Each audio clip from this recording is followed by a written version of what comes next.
Il est 6h50. Dans 5 minutes, on retrouvera Jean-Jacques Bourdin pour le Grand Matin de Sud Radio. Mais d'abord, c'est bon à savoir cette question. Existe-t-il un permis à polluer dans le bassin d'Arcachon? En tout cas, aujourd'hui, des associations de protection de l'environnement se mobilisent avec des syndicats ostréicoles. Ils s'inquiètent d'une autorisation accordée par la préfecture de Gironde au syndicat intercommunal du bassin d'Arcachon. Une autorisation à déverser les eaux usées dans le bassin. Bonjour Jacques Storelli.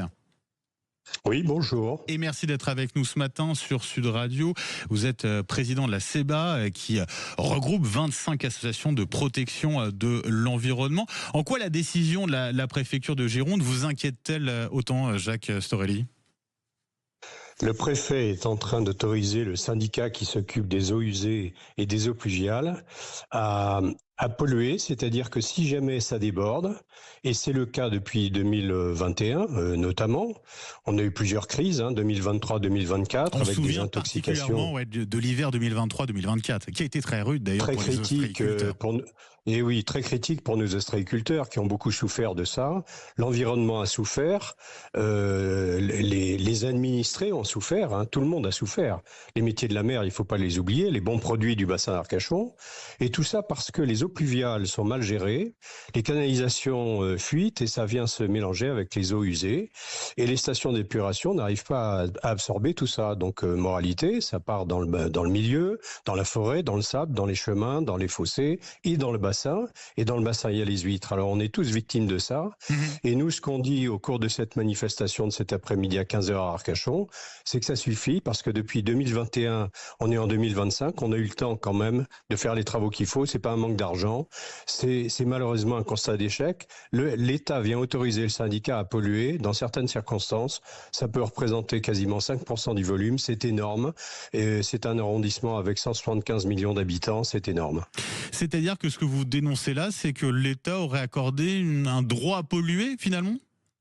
Ici ? Oui, l'État se met le syndicat qui gère les réseaux un peu sous le parapluie parce que nous avions, nous les associations, déposé plainte au pénal pour pollution, et ce qui est tout à fait normal, on est dans notre rôle, on n'a pas le droit de polluer, c'est le code de l'environnement, c'est beaucoup de choses sur un plan juridique qui nous interdisent de polluer. Moi, si chez moi je pollue, je vais me faire rattraper par la patrouille, donc on n'a pas le droit de polluer, surtout un milieu sensible et magnifique comme celui du bassin Arcachon. Et là, on voit à contre-emploi l'État venir dire « Ah ben finalement, dans certaines circonstances, j'autorise le syndicat à polluer parce que finalement, sous-entendu, il est incapable de faire en sorte à ce que ça ne déborde pas. » Est-ce que c'est pas dans un premier temps, en attendant que les travaux soient réalisés ?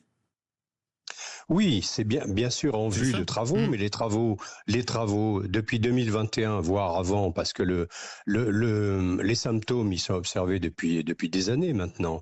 Qu'est-ce qu'on a fait pour empêcher ça? C'est ça la question.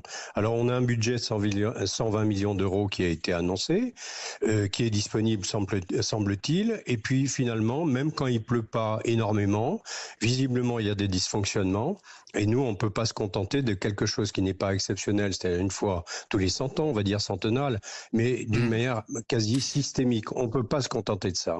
Mobilisation cet après-midi à 15h à Arcachon. Qu'est-ce que vous attendez de l'État précisément? Est-ce que vous êtes en contact déjà avec la préfecture à ce niveau-là?